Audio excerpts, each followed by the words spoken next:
Hello， 大家好，我係龍生啊。咁好耐時間咧冇同大家見面啦。咁喺呢段時間咧，已經有唔少嘅粉絲朋友咧，趁住呢個樓市低水時期咧，都係入手咗珠海嘅物業啊，置業咗珠海嘅屋企啊。今日咧想同大家分享下咧，珠海樓市每個區域咧，其實都有跳水腰斬嘅情況下咧，咁好多朋友咧唔知道點樣去選擇樓盤啊，咁擔心自己會買錯啦、買貴啦，買完之後仲會再跌價等等啦，所以咧我就以當前嘅市場情況下咧，呢5件大實事咧，你必須要知道啊。第一個咧就係大批嘅特價房咧、公底房出現啦，新規住宅咧對於呢個市場嘅衝擊大啦。高公攤、低使用率，而且配套差嘅樓咧，如同呢個超市快過期嘅庫存一樣啊！咁發展商咧都係要揸緊呢個時間去甩賣嘅，所以咧性價比咧好有可能咧就係呢個樓盤有缺點嘅地方啦。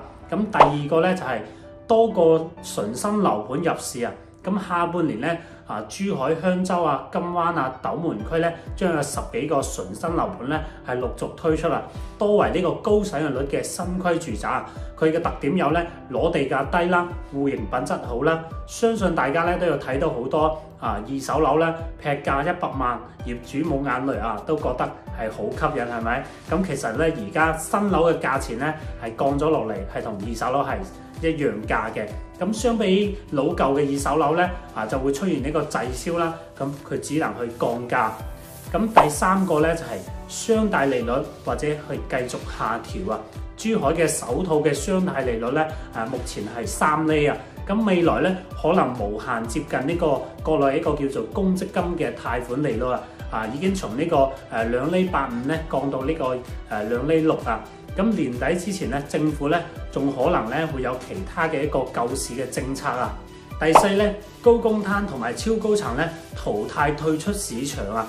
珠海咧將全面普及呢個新規嘅住宅啦，小區同埋戶型嘅更新換代，高公攤嘅時代已經結束啊。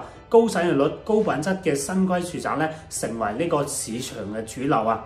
第五個新樓市場嘅分化加劇啊。改善嘅大戶型產品咧更加之搶手啊，而剛需樓盤會更加之內檢嚴重啊。咁新樓同埋二手樓嘅價差咧會逐漸拉大。咁二手樓嘅特點咧，佢僅僅係因為價格平啊，喺小區嘅配置咧、戶型嘅品質得房率等方面咧係冇優勢啊。咁價格嘅底線咧亦都會繼續被擊穿啊。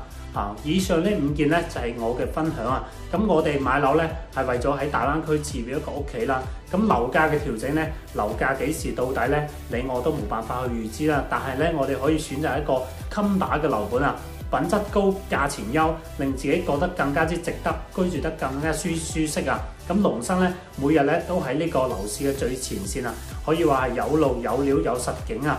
咁同埋我嘅團隊咧整理咗珠海最新樓盤嘅優缺點啦，同埋整理咗珠海最新嘅住宅嘅資料啊。咁有需要嘅朋友咧，歡迎 PM66嘅數字俾我咧，就會發送俾你啊。或者咧可以預約龍生呢邊實地睇樓考察啊。OK， 我哋今集內容分享就咁多啦，我哋下集時間再見啦。